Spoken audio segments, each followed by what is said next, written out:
মকৰুদে ৰেমা আৰু এইটো খোৱানি বস্তি আচ্ছা এতিয়া আমাৰবিলাক লগাটো ৰাস্তা আৰু টৱাৰ লাগিব আৰু ইয়াতে আমাৰ ইলেক্ট্ৰিচিটিৰ ট্ৰান্সফৰ্মাৰ বেয়া হৈ নাছে এতিয়া আমি এতিয়া কমপ্লেইন আমি একো ৰিপৰ্ট দিব পৰা নাই এতিয়া মেইন ইমাৰ্জেঞ্চি আমি লগাটো টৱাৰ আৰু এইটো ৰাস্তাটো অলপ চাই দিব অলপ চাই দিলে ভাল আৰু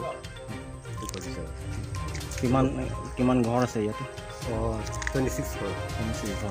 আৰু কেইটা গাঁও আছে এইফালে এইখিনি আমাৰ ইয়াতে ওপৰখিনি 2টা গাঁও আছে আৰু এইখিনি আমাৰ বস্তিৰ ওপৰতে একটা গাঁও আছে 4টা গাঁও আছে PMAY পাইছে নেকি পাইছে পোৱাটো পাইছে কিন্তু ইয়াতে আনকমপ্লিটলি 4টা ঘৰ নে 5টা ঘৰ আছে এতিয়া কেতিয়াৰ পৰা বনাইছে